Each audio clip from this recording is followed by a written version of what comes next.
Kasutan roosi tegemiseks teravat eset. Selleks võib olla täpitaja või mõni nõel või mingi muu selline. Ja võtan ehituskeeli.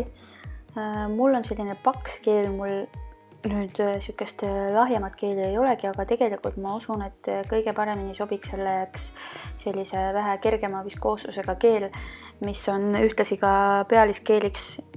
Dave ja Viiral on minu meelest üks keel, kristallkeel.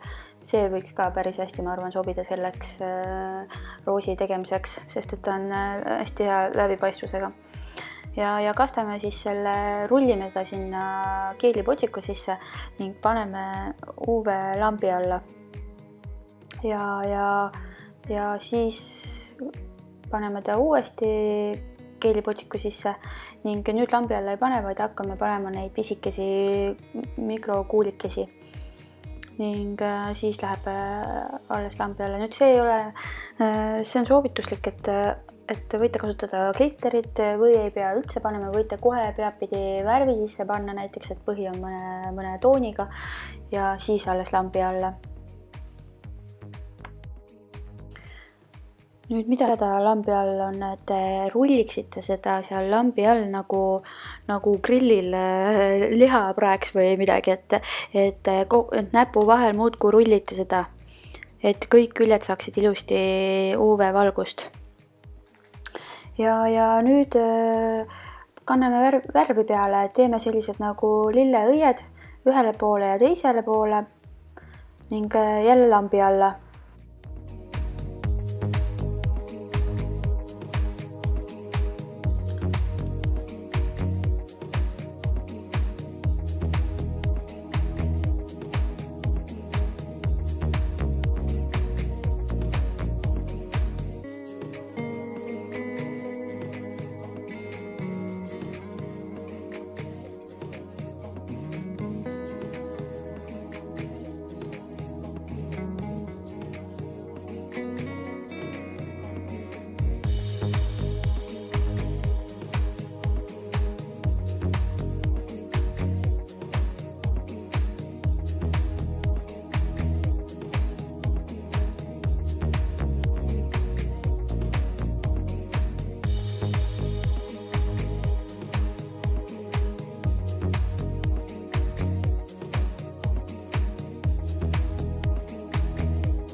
Ja valmis ta ongi ja nüüd ma kannan peale veel pealiskeeli, sellepärast et minu ehituskeel jääb matt, et kellel on nüüd viimistluskeel, siis sellega on hea, et ei pea enam eraldi katma.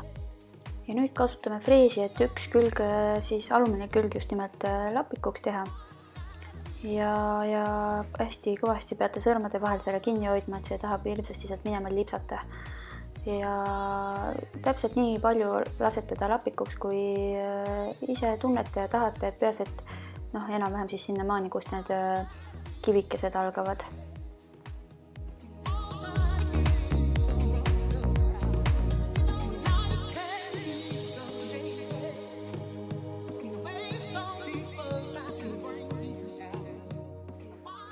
Ja võtan valmis tehtud sugar efektiga tipi ning kannan seda samast ehituskeeli sinna alla põhjaks ning vajutan need mummud sinna kinni ja siis kaunistan veel pärlitega, kuldsete pärlitega, need samad, mis sinna nüüd sisse läksid ja siis veel kinnitan omakorda, tõmban pintsliga ümber nende mummudega ehituskeeli ja tipi nagu kahe vahelt, et nad oleksid hästi sinna kinni pandud ja siis panen need pärlid veel sinna omakorda toetama.